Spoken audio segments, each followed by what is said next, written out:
Hello. Hello. Hi, Tova. How are you? I'm good. Hi. So excited. Hi. How are you? Fine. Let me introduce you to Adina and Laura, my friends, colleagues, and partners in crime. Hi. Hang on. I'm going to turn the light behind me off. Sorry. Oh, is this very dark? I don't know. Is this too dark? Is this okay? Perfect. Perfect. Can you maybe sweep your screen? Turn it around. So we like are. this? Yeah, perfect. Let me just put some more vibrator boxes to prop it up, because that's what I use for my Very as my appropriate. tripod. Perfect. This is literally what I use. There we go. Okay, good. Hi. So nice to finally meet you in person. Well, in Zoom person. Somewhat person, I know. How are you doing this captions? That's amazing. I know. I don't know. Adina did it. I'll send you the instructions. It's The recipe includes a tequila tamarindo tequila. No, I'll send you the instructions. It's automatic in Zoom. It's super easy. You go into your account and it's super easy.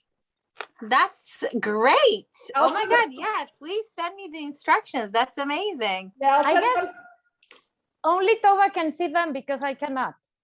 Oh. So it's good for you because our English, I don't know, it's the first time we go in English. So please be merciful with us. Okay. I'm Be honored. patient, please. If it's okay with you, I'm going to introduce this episode in Spanish and then give you our most big welcome in English, and then we'll go from there. Okay? Sure. You did? I just feel like I might let you down with the things that you wanted me to prepare. I found it really hard to find something uncomfortable because I really couldn't think of anything. Just go for a silly thing. It's just something to break the ice and have a good laugh. It has nothing to do with the subject of what we're talking about. It's just to have a, to fool around. Okay? Yes. Okay. So, are we ready, Adina? We are ready. Perfect. So, 5, 4, 3, 2, 1. Hola, bienvenidos a el primer episodio de la 4ª temporada de La Burra Arisca. Yo soy la Margator. Yo soy Adina Chelminsky. Y yo soy Laura Manso. Y yo no les puedo explicar la emoción que tengo yo hoy, porque nunca ni en mis sueños más guajiros me imaginé que una de mis ídolas máximas del mundo mundial, estuviera en un programa con mis dos manas y nosotras, hablando justo de lo que nos gusta hablar. Esta señora es inglesa, bueno, es de origen israelí, pero vive en Inglaterra. Escritora, bloguera, columnista, youtubera, y sobre todo se ha convertido como en un referente de todas esas cosas que las mujeres y los hombres y a la humanidad le urge escuchar y empezar a integrar en su nueva manera de ser. La señora Tova Leigh está hoy con nosotros. Necesitamos fanfarrias. Dear Tova, thank you so much for being here with us. I cannot explain you how excited I am. I am your Mexican groupie, you know that, right? I am the president of your Mexican fan club. And we are so honored to have you here because you represent everything that we try to put here on the table for other women in Spanish, mostly, but whatever works, right? So today is in English, and we are so excited to have you here. Be very welcome. Oh, that's lovely. Thank you so much for having me. I'm so glad we connected. I have so many things I hate about social media, but the one thing I love is how you do find amazing people, and like from all over the world. It's so amazing that we kind of found each other and we connected, and now we're meeting nearly. Yeah, amazing. I agree with you. So, as you know, this show always starts with an awkward question, and it's up to our guests to do it, and you can ask anything you want as long as you are willing to answer it too. So, good. I mean, I feel like now I'm really bringing the level down. Please do. It's going to be no, don't think, no. We have not. I'm sure you're not. Wait, because I everything. just want to say that to my defense, as you know, in my channels, I really do talk about all things awkward, difficult, uncomfortable, and I wrote 2 books that are filled with those secrets and stories. So it's quite hard for me to think of something that would make me really feel uncomfortable. So I asked my daughters if they had any ideas, and they thought that I should discuss farts, because my children are 10 and 8, and that is the level, you know, we're at farts. So they suggested I ask if you have ever farted in public and blamed your child. I have completely done that. Yes. You know where? On the supermarket line with my baby. Yes, I've done that. Yeah. I usually blame my husband. Oh, that's a good one. That is a and good I one. blame my dog. And I blame my dog. Very my good. dog Tomasa. You always. see, the thing is with children, it can backfire. So I used to blame them quite often. And then at some point it backfired when they were kind of able to sort of say, that wasn't me, that was you, mommy. And then I realized that I have to up my game. So we got dogs for that reason. Because there's nothing worse than farting in public, except for being called a liar in public. Exactly. I say, own your farts, ladies, own them. Yeah. Yeah. If you cannot do that, you cannot do anything else, right? Exactly. That's the point 10 of feminism. The farting issue is a big feminist issue, because men have absolutely no problem owning their farts. They have absolutely no problem whatsoever. It's true. And you're so right. You're so right. Because you know, obviously, well, I fart, my husband farts. I can't believe this conversation is about farts, but anyway. And my husband has really very little issue with it. He'll just say, oh, sorry. And I'll go, but are you sorry? Because sorry sort of means like you tried to hold it in, and it didn't look like you were trying. On the contrary, they are proud of their farts. Yeah. And I think that's a very good introduction for the thing we want to talk with you about today. It's about changing the narrative. And that's a perfect example about changing the narrative we as women. Because if men are proud of their farts, they can be proud of anything, right? And if we keep on going, being ashamed of our farts, then how can we be even owning ourselves? Yeah, I mean, but it's so funny, you know, I can't remember who it was messaged me recently, and I was thinking about it, how, you know, like even genitalia, so like, you know, the penis is glorified, whereas like vaginas and vulvas are considered not beautiful outside of feminist circles, right? And that's like it's such a weird thing when you think about it. And no offense to, you know, any male listeners, you know, I don't want to shame anyone, but like, you know, I think objectively, you know, penises are not that attractive. No, yeah, you're right. They're glorified, you know, like they make straws in the shape of penises and like all kinds of rocket ships for billionaires, you know, like all kinds of things are very phallic. And for some bizarre reason, vulva doesn't really get that kind of treatment. So yeah, I don't know why. And again, it goes like that with everything about women. So how important to learn to unlearn everything we've told to do, think, act as women, and relearn how to do it, right? We need like a resetting our minds from ground zero to, I don't know, I think it has to do with confidence. Imagine Michelangelo. He was sculpting a 20-foot man with a 3-foot penis. He never doubted it would look great. I mean, there was never any question on how a penis this big would look on a sculpture. And he went on with it.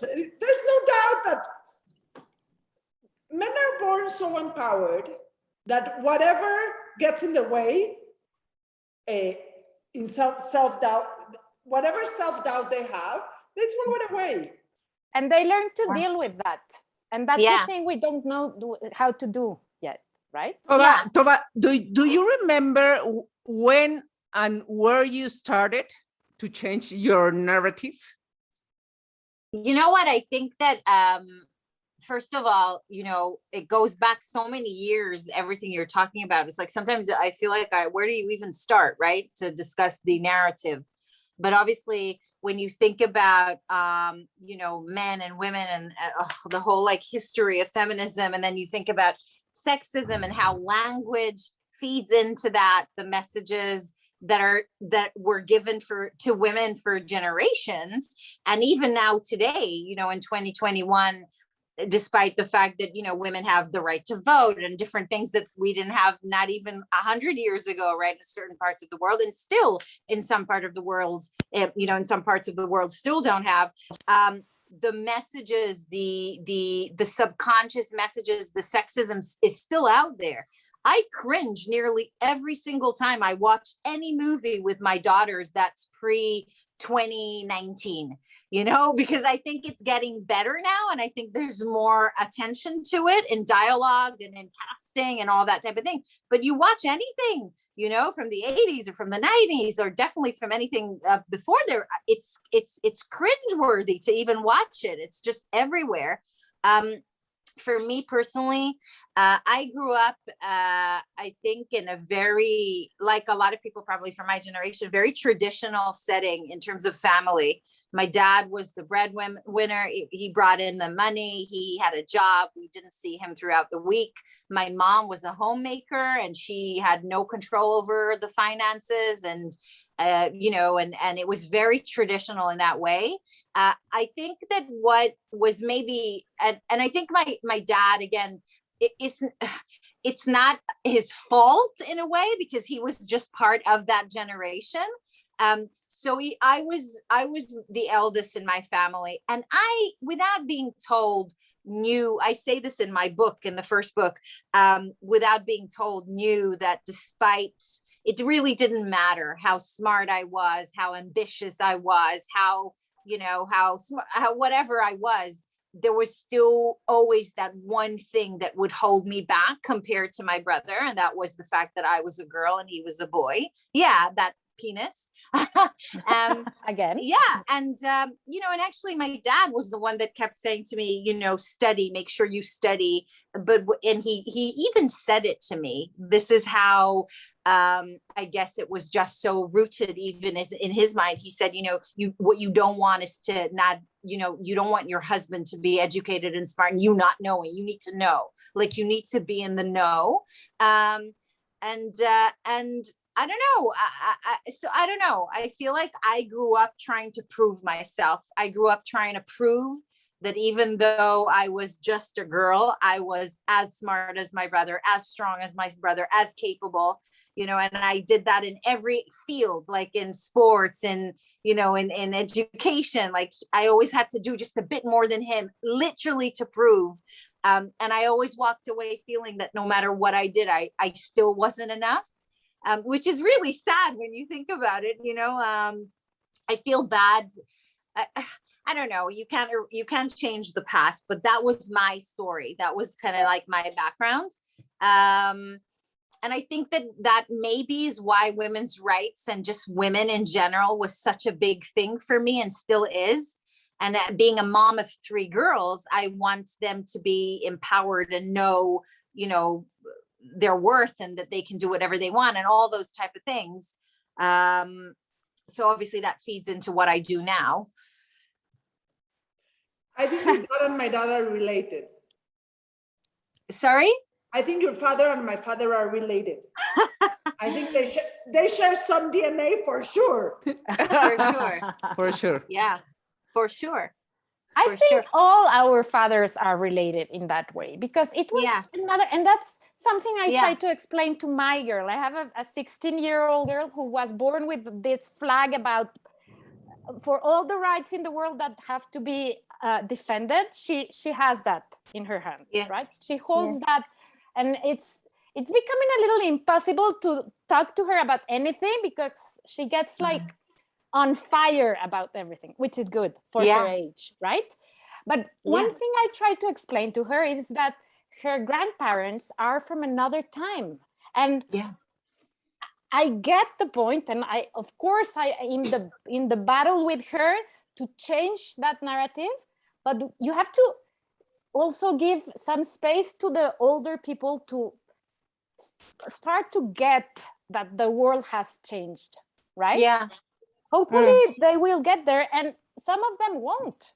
And that's also part of the world right now, right? It's like the middle of things where we are changing that. And our daughters will be, I guess, adults living in another world, according to this, in another world with other narratives about their bodies, about their image, about their sex, about how they live in couple, about everything, right? Because even for us, it's still difficult sometimes to relearn things and to how to we speak to ourselves differently and say, you know what? Fuck it. I don't want to do this anymore, or do it like this anymore, right? That's what I loved your book, 40 and Fucked. I loved it. I saw myself there so many times. And I think every woman in the world, 40-ish, will see that, because that's the moment we're living in. Everyone. In England or in Israel or here, we are all starting to think, you know what? That's not the way I want to do it anymore, right? Yeah. Yeah. I think that 40 is a magic number for women. It's really a real, I don't know. Again, I didn't realize that it was so significant. I really thought it was just me. But after obviously talking to people when I was going through my kind of like that kind of, well, I'm going to be 46 next month. But like when I was in that place where things were really changing for me, and I spoke to a lot of women, I realized, God, this is a thing. Yeah. No one's talking about it, but this is a thing. And then I wrote the book, and then people reacted to the book, and I realized that, wow, it's not just a coincidence. And I think it makes sense when I look back now, because for women who, let's say women who have chosen to be mothers, 40 is usually that point where your kids are out of nappies and they're wiping their own butts, and they're kind of, and they're like a little bit more independent, and you're not breastfeeding anymore. And maybe you're not, you know what I mean? Like your hormones are sort of settled a little bit more. And then suddenly you're kind of like, you start looking at yourself again. Whereas you had like those years of, even if you are a career woman, I think for a lot of women, there's those years of the young years, and you're just like, the motherhood is at the front of your mind. And it's the first time in years that you can just kind of suddenly focus on yourself.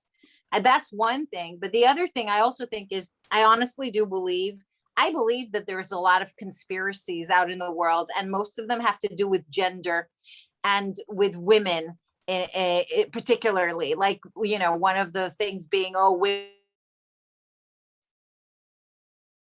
that's awful. No, I think that women get so much better with age. Reason being that when you're 20 years old or 16 or 20 or 25, you're still really concerned about being cute, and you still really want to be liked and accepted through the male gaze, and, with all the rules of the patriarchy. Whereas I think in your 40s, you just go, fuck it. I'm not interested in that anymore. Like, I'm not going to play the Oh God, was I like cut off and just carried on chatting? No. No. Oh my God. No, it's fine. It's fine. Go ahead. Sorry. So yeah, I just think that it gets so much more interesting actually from that age onwards. I am I used to really be afraid of aging, and now I'm excited about aging. I'm excited about, what my 50s are going to be like. I'm excited. I feel like women have so much more power as we get older and just shed all that bullshit, and just be ourselves. And people say, by the way, this is why people say that middle-aged women are crazy. They think we go crazy, but we're not crazy. We've always been this way. We just acted in our 20s. That was the show. That wasn't real. Now it's real. This is what we're really like, but it's just a way to kind of like to make sense of it. Ooh, women go crazy. Ooh, they become a bit, so no. This is the real me. Before it was not, so it was. So yes, I agree. But are you sure that you're 100% excited, or maybe there's still a conflict about what's going about, your wrinkles or your hair or anything? I'm excited too, but I still have a conflict, if I'm being honest. About aging, you say? About aging. Yes, about aging. Yeah. Well, the thing is, it's not that funny to find your boobs going to your knees, right? It's like, it's not that exciting, but I think the main thing is that you, the hair in your face. Yeah. There you go. I have to tweeze it every morning. I love it. Every morning. I Completely. love it. But the thing is to learn to focus your attention in the things that matter, right? I mean, did you see yesterday Iris Apfel going 100 and rocking the shit out of it? Did you? No. Well, yesterday, Iris Apfel went 100, and I don't know if that's that. Oh yes. Sorry, that's another thing. Yes.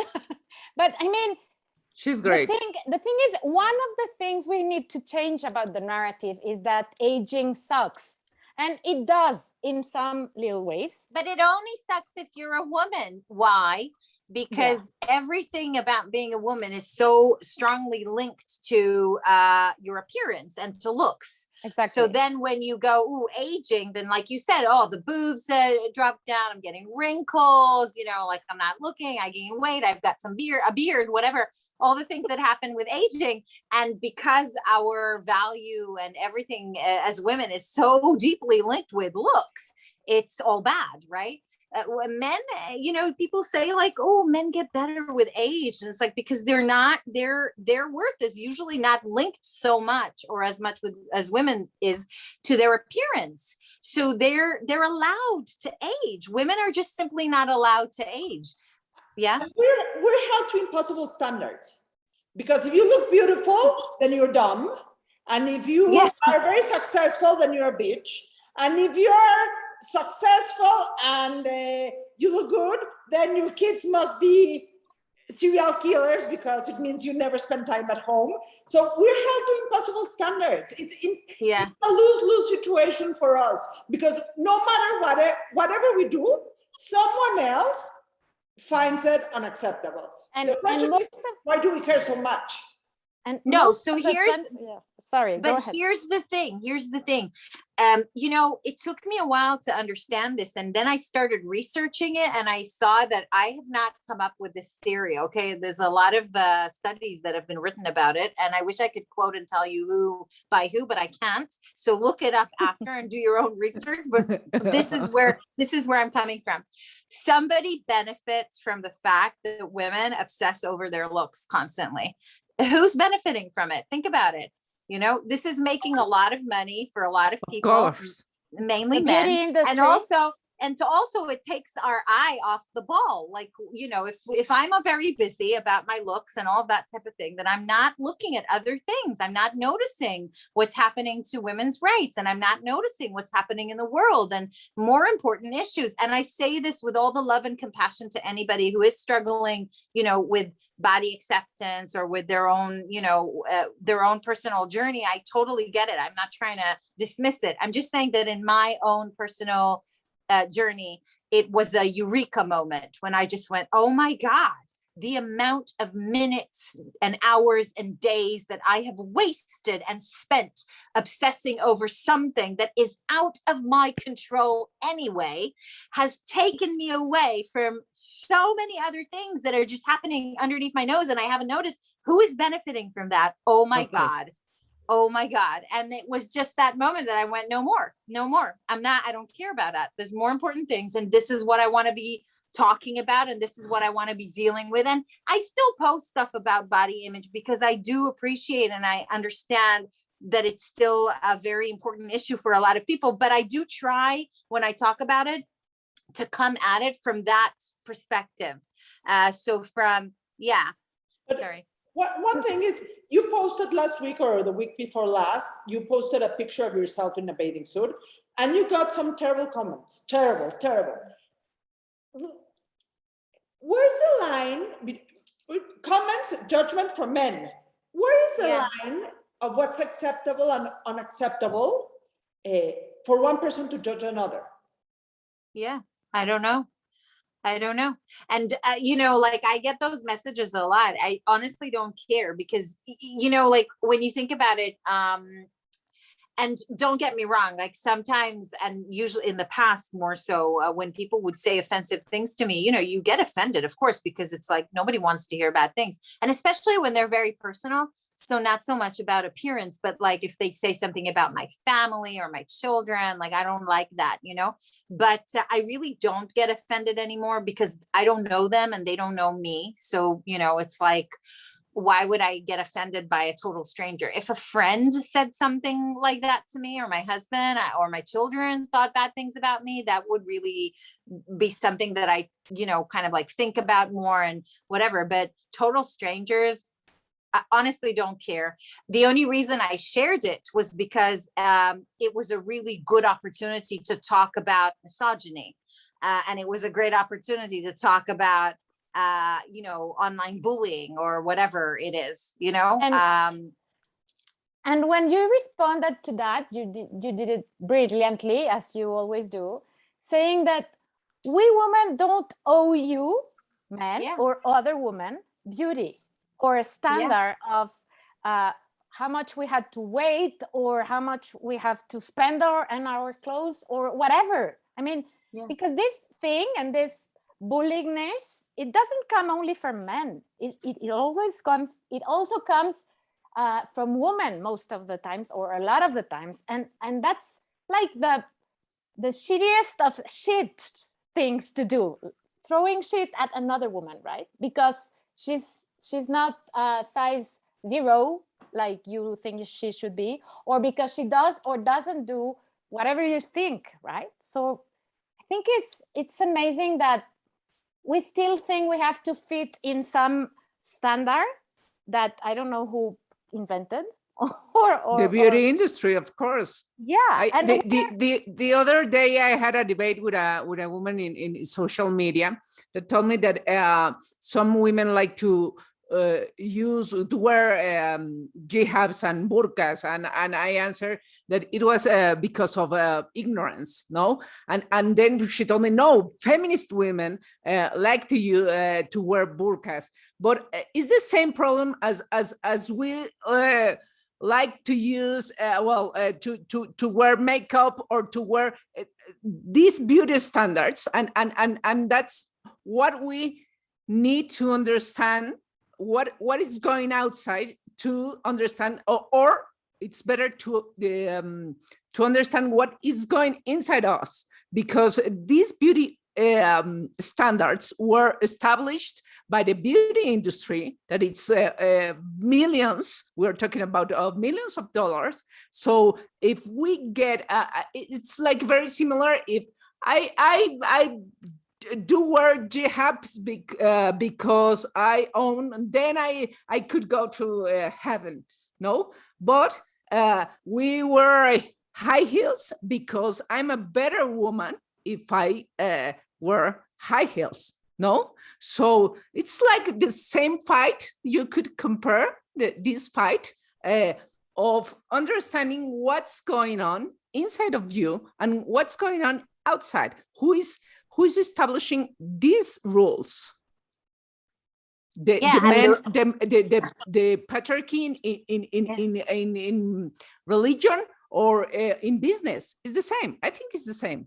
Yeah, I think so too. But also what's interesting is that when you think about the beauty industry, you know, it constantly changes. So like the beauty industry, you know, there's like the beauty standard, a goal, but that changes. It changes every so many years. So, you know, and it makes sense for it to change because it's always set as something that can't really be achieved. Because again, like it serves a purpose. And the purpose is to make a lot of money for people. You know, if they tell you what you need is, I don't know, thin eyebrows. Remember in the 90s, we all had them, right? And you buy your tweezers and you go and you do it and you've lasered them off and now you've achieved them. But, you know, so that's not good because nobody's making money now anymore. So they say, oh, no, actually thick eyebrows are better. So here are some tattoos and here's how you get that. You know, and like in a few years, we'll go back to thin eyebrows. So it's of course because the whole point is to just try and make more money, you know. So I talk a lot about, by the way, you know, like brands and how that links into all of it, you know, social media, especially run by brands. Everything we see on our feeds is because somebody wants it to be there, you know, like even when it's authentic and whatever, at the end of the day, you know, I work on social media, I work for, you know, for like 5 years now. I can tell you for a fact that when I put up content that's controversial, it doesn't perform well. And it's not because there's no audience for it. It's because they can't put an ad on it. They can't put an ad on a video about rape. So they have no interest in trying to push it out. You know, and we are all living in a mall, society, all of us. It's like a virtual mall. People are just trying to sell us stuff the whole time. So it's very much about money. And then if you go back another layer, you know, most of these corporations still are owned by men. So it does bring me back always to the big bad wolf. And I know I sound like a really angry feminist. Someone once told me, if you're going to be an angry feminist, make sure you don't look like an angry feminist. Look beautiful. Please look beautiful. So I always wear pink lipstick and smile. You know, as long as you do that, you will be fine.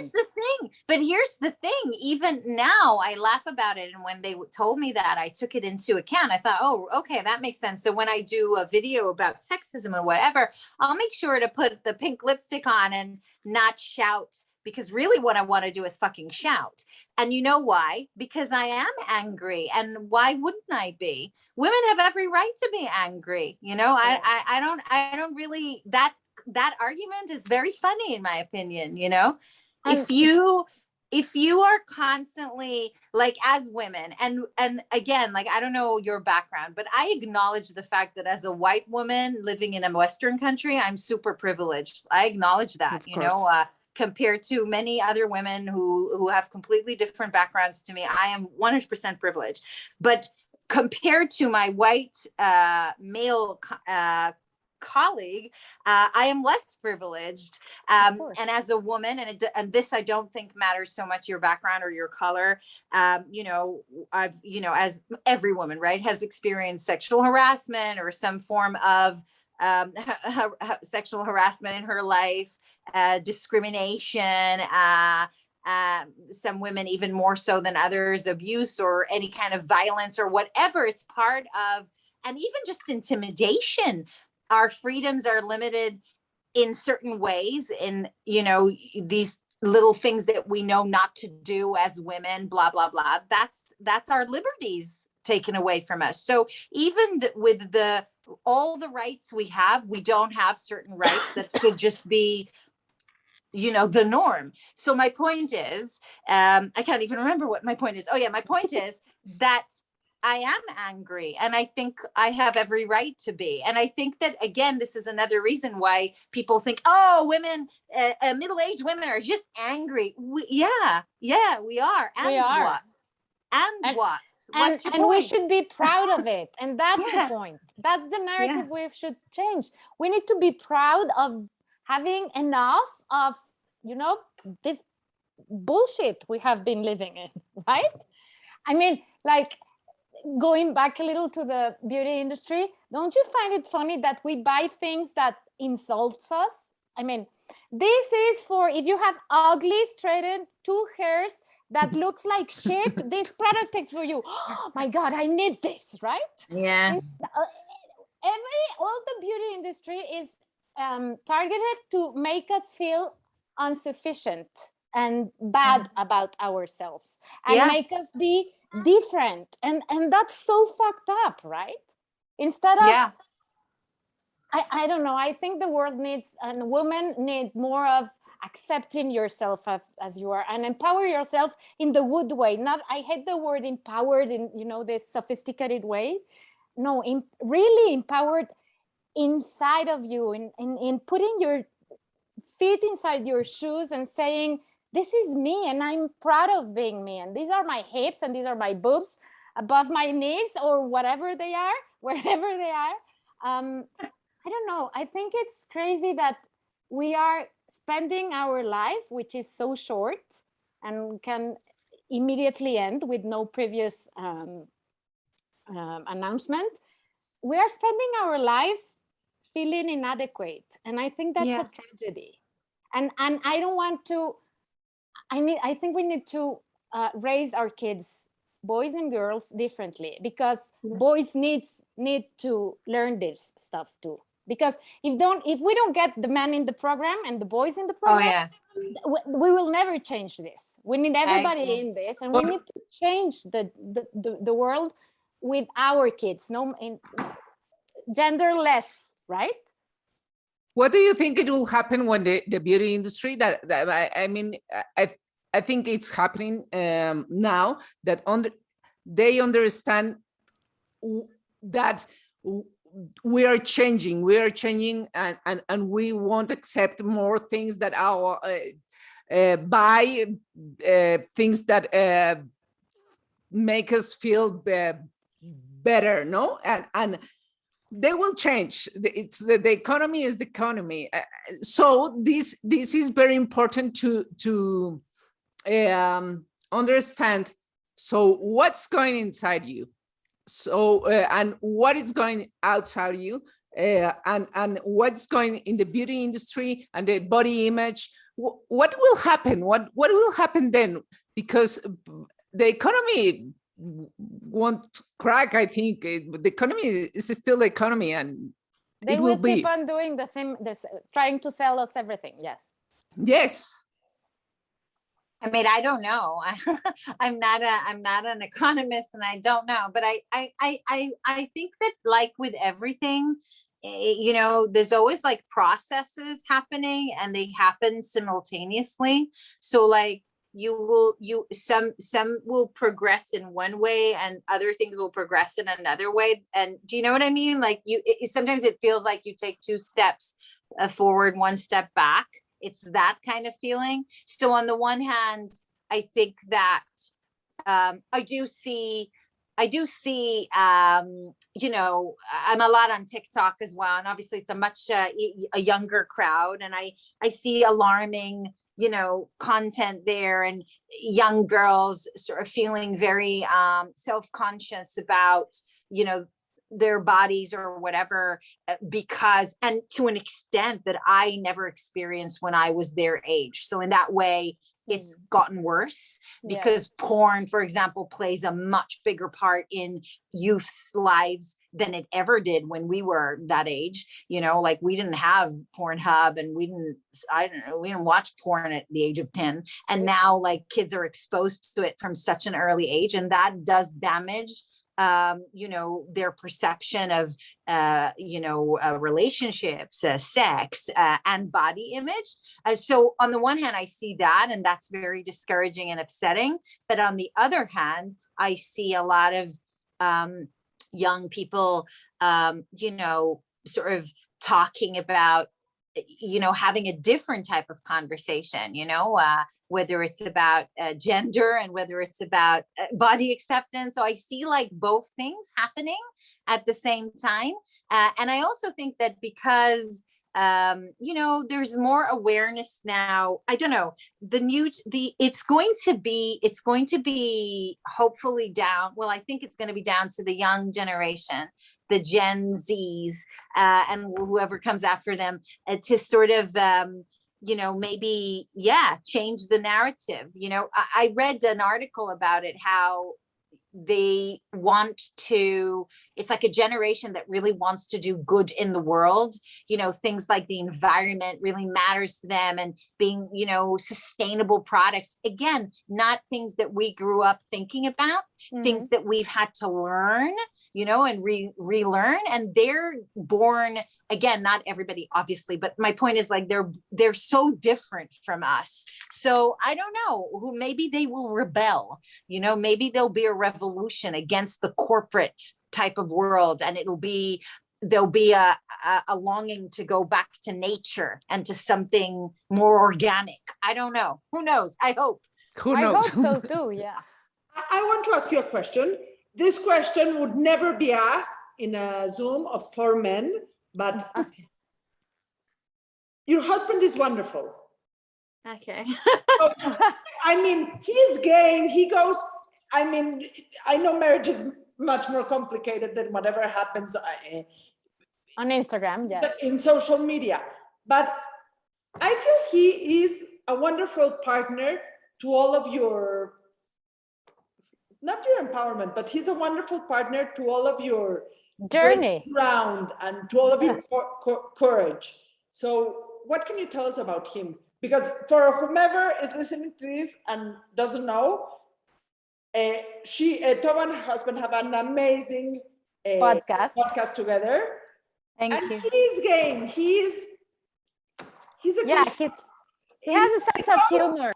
in Mexico, couple is called pareja, which means on the same level. So Yeah. he really is. You know, I realized that in many ways, like, Mike isn't the standard. I get that. Like, I know that. I get those type of messages every day from women who, you know, will see me do on stories, like, you know, Mike's I don't know, putting the laundry on and doing whatever, and they'll go, but does he really, or did you just ask him to do it for the video? I get it. I get that he's not the standard. But that's so sad, isn't it? That's like so sad. Especially in Mexico. In Mexico, Mike goes really in Israel, it's the same. I come from Israel originally, and I know what you're talking about. You know, it's not the standard. I have a sub question for the first question of Adina, because you talk about that in your book, and we recorded an episode about that, and it was like a big thing, because in Mexico we are very traditional, not us, but people in generally. And the question is open marriage. You do have one of those, right? Yeah. I mean, you know, it's kind of funny, because I wish I could say, like, we have a really exciting open marriage, but it's not, because I mean, we sort of went, let's open our marriage, yay! And then 3 minutes later, there was lockdown. So it was like, it was very short-lived, you know, but I'm hopeful that one day we shall revive it. Okay. But like, I think that is only one aspect of the relationship. And you're right. Every marriage has its ups and downs. We're certainly not perfect at all, but you know, the things that I do like about our relationship is that it is based on, it's a really strong partnership. I do think that I really have a partner, you know, and I never really, you know, because again, growing up in the 70s and 80s, I had a very sort of a very set idea, and that comes, by the way, from movies, doesn't it? The romantic idea of sort of like, you know, finding your prince, and he's the one. Even and the idea of the one. He's gonna save you. He's gonna save you. He's gonna save you, and the one, even the one. You know, we watched a movie yesterday, and someone said he wasn't the one, and I thought even that sentence is so fucked up. Terrible. You know? Because so many people that he needs to complete you. Yeah, he's the one for now. You know, it's like, what is this one? You know, I don't understand that. So anyway, and you know, and seeing my parents' relationship and how that was, and that was my role model, and all of that. And when we got married, I had all of those ideas in my head. And even though I was, you know, I trained as an attorney and I worked as an attorney and I've worked all my life, it was kind of, I don't know why, obvious to me that I would make home and he would go out to work and I would sort of have the B job. And especially when we had kids, it was a sort of immediately obvious that I would reduce my work and look after my eldest. And while he carried on going to work, I don't even know how it happened. There wasn't even a conversation. It just happened. Yeah, exactly. And it was like, it really took having twins and then just, you know what? I think women, another conspiracy, by the way, is like women are the weaker sex. Such a fucking bullshit idea, because honestly, we're like an octopus, you know, women are, our biggest strength is, and also downside is that we really can do it all and well, and in heels if needed, you know, and that is our downfall, because I was there juggling, you know, doing everything like a crazy woman. And at some point I just went, that's it, enough. I just went, why am I actually doing this? And we sat down, had a conversation. I said, I don't understand. Why are you not on the WhatsApp groups, for example? They message me 700 times a day, you know, from the baby led class and from the kid, blah, blah, blah. I don't care. Like, I'm not interested, you know, because this is the thing. Men think we're interested. You're like, oh, but I thought you liked it. No, I don't like it. I don't like it. I just do it because it's part of being a parent. And he was like, oh, okay. And then I said, why don't I add you to these groups? And that was literally the first thing I did, was add him to the WhatsApp groups. And then sort of suddenly I just left the WhatsApp groups. I slowly muted the WhatsApp groups and he carried on. And then it was one thing after the other. And now we laugh. He tells me, like, you don't know where the dishwasher is. Like, you don't know where these things are. We have now certain things I'm in charge of, certain things he's in charge of, but I feel like it's really a partnership now, whereas it's so not like you work, you do this. It's not that traditional kind of setting. And again, I understand it's not possible for everyone. And I do have friends, by the way, who feel very guilty about not working. And I think I'm saying to them because they raise the kids. And I'm like, are you joking? Your job is the hardest job on the planet, you know, like, and you don't get paid. So it's, and it's 24/7. And it's 24/7. And that concept, you know, I think it's important. There was, again, another great survey about like what being a homemaker, what that is money wise, because, you know, men often understand money, right? And women often don't talk about money enough. So there's a real disbalance in that conversation. But if you put it with money and say, well, what would a cook cost me? And what would a cleaner cost me? And what would a babysitter cost me? And what would a driver cost me? And all these roles that mothers do, you come out with a lot of money, you know, it's a lot of money. Can I tell you a story? One day, my husband, I've been married 20 years to the same guy, and I have 2 kids. And one day he comes home very proud saying, you know what? Today I bought a life insurance. So if I die, you will be safe, protected. You and the kids will no longer need to worry, blah, blah, blah. And I say, oh, that's great. And what if I die? And he's like, what? Yeah, because have you made the numbers? If I die, you will need a chauffeur, a nanny, a cook, and a tutor, this and this and this. Okay, I get it. I will get a life insurance for you, baby. You know, because it's true.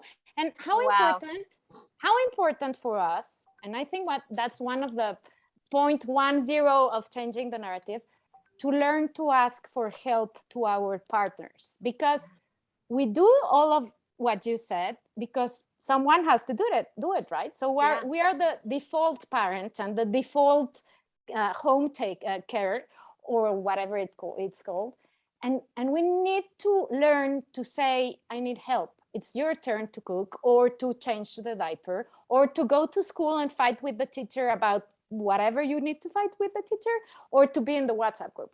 We don't ask for help to our partners, and that's the first step we need to do to have better couples and better partners, right? I couldn't agree more. I think help is key.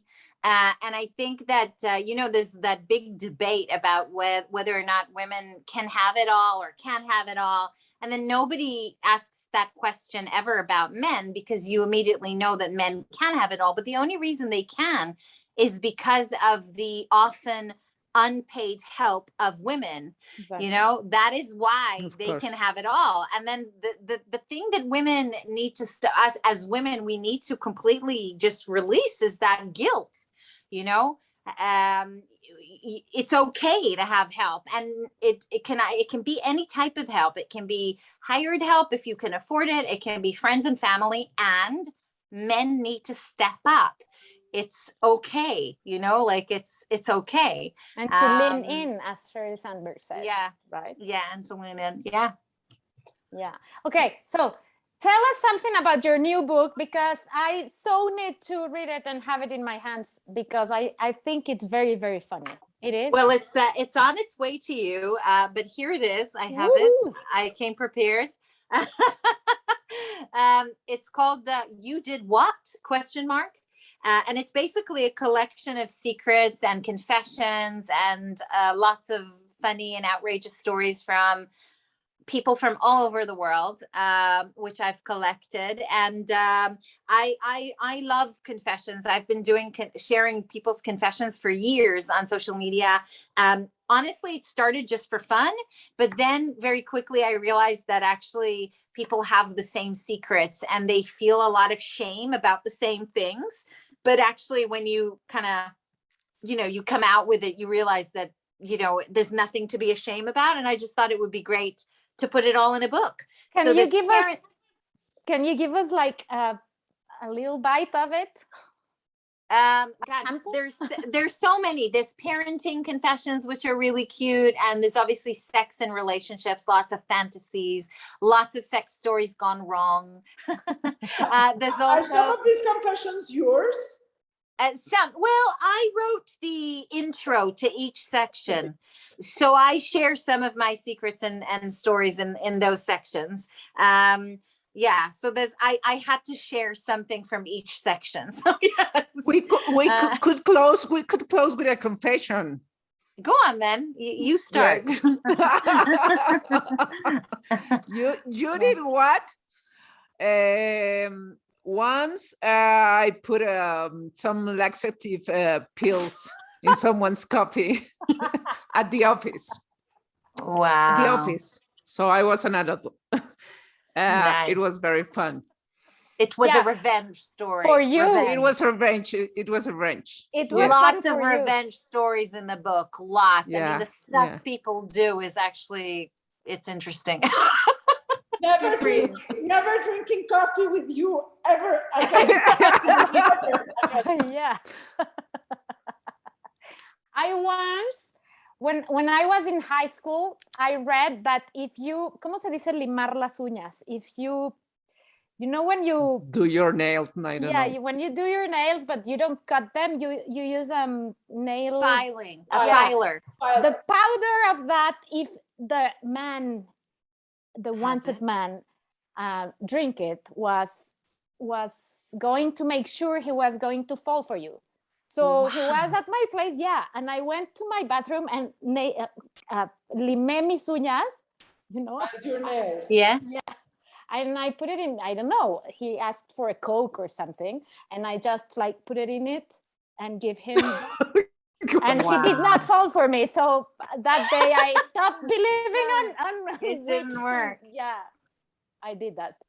Daiva? No, I have no confessions. I usually tell them out loud. I don't know. Bullshit. You must have one. You did what, Daiva? You did what? You heard this one yesterday, but I have a younger brother whom I grew up super jealous. So when we were like 7, I told him, he was older than me. But the truth is he was sick and he got stuck at his age and I outgrew him. And please don't tell anything to my parents because my parents were really, really concerned about his sickness. And if he mentioned it, my parents would suffer a lot. And he didn't mention Wow. that for like 2 or 3 years. Wow. And he grew up thinking I was growing and he was stuck. Yeah, for the record, Adina is like 1.5 head taller than his brother, though, so it was believable. Your story was believable, right? Wow. So, yeah. These are all really good confessions. You see, they would have definitely made it into my book. Well, for volume 2, we will. Yeah, exactly. For You volume. did what international edition? Where can we buy that book? In Amazon? In Mexico? So can yeah, we- it's already available for pre-order on Amazon worldwide, and there's also some signed copies still available. But that's from, if you just go to my website tovaleigh.com, all the links are there. Perfect. Okay. Great. So nobody leaves this show without telling us Adaiva's favorite question. My favorite, Yeah. in Mexico, there's a word, I think we invented it. I don't know if it's in the dictionary. You invented it. Yes, I invented it, called ondita. Je ne sais quoi, okay? Yeah. It does, you know, That thing that makes you want someone. yeah, Right. That's it. So like want them sexually, do you mean? it can be sexually, but someone you find so attractive because Or they have like this mojo or this, Yeah. Intellectually or intellectually, whatever. physically, it can be whatever. He can be dead. It can be a girl, a guy. Can be dead. What? It can be that. Who for you has it? Like, God, but there's so many, right? Yeah. I There are have so to many, of say, course. There's so many. I really love Idris Elba, right? The Yeah. actor. Like, yeah. I feel like if he was here, I'd be like, whoo. But I also really love, like, I quite fancy quite a lot of women. So I think if I had to go with a woman, it would be Salma Hayek. Okay. Oh. Of course. Our Salma Yeah. Hayek. Yeah. Who doesn't, Yeah. right? Right? Yeah. Yeah. Yeah. You're absolutely Yeah, correct. those are the two that come to mind. Yeah. Good choices? Perfect choices. Yeah. Okay. Cool. Oh, there's no good and bad. Everybody's welcome It's here. very and- personal. Yeah. Yeah, it's personal. It's And true. But normally it's, we it's really agree. hard to choose though. Yeah, it's hard to choose. Yeah, we can do a show about So, only such a big people world. with like, yeah. One. Tova, Yeah. thank you so much for being here. Oh, pleasure. Personally, it has been an honor, but for us, for La Burra Arisca, we are going, this is La Burra Arisca going global, so it's a very huge thing. We don't know who our next international guest will be, but it will be tough to be I in on your Salva. level. Yeah. Maybe. Yes, exactly. Idris Elba. Exactly. With Tova. We will invite you if that happens, okay? Oh, you should in person. Thank you so much. We enjoyed every minute of it. And good luck with your new book. I look forward Me to too. reading. Thank you so much. Where can we Thank you, follow you? Tova. Where can we Oh, follow you? yeah, well, on socials, Instagram, Tova_Leigh. That's the easiest. Si cualquiera de ustedes no sabía quién era Tova Leigh, de nada, o sea, perdón, pero este es un gran regalo que le damos a la humanidad, porque qué mujerón. Es la cuarta Burra Arisca, pero vive en Inglaterra. I just said that you are the fourth Burra Arisca, okay? So What is that? You know what it means, Ah, La Burra Arisca? No. It's a donkey. It's a how do you say arisca? It's like Wary. In Mexico, there's this saying that donkeys are not born wary of, they're made wary because of they become that way. treatment. They So, become Right. that way because people treat them bad. And so Right. it's exactly what we said. We were not crazy. We were born like that. Yeah. We didn't become this. We were born like this, right? Yeah. So that That's what La Burra Arisca means. It's a Mexican saying. And you are the fourth one because there's three of us. Aw, You're the fourth one. thank you. Very welcome. You are I like like- our international representative. Yay. Okay. Amazing. Amazing. Thanks again, Tova. And have a good night. Thank you so much, ladies. Take care. Bye.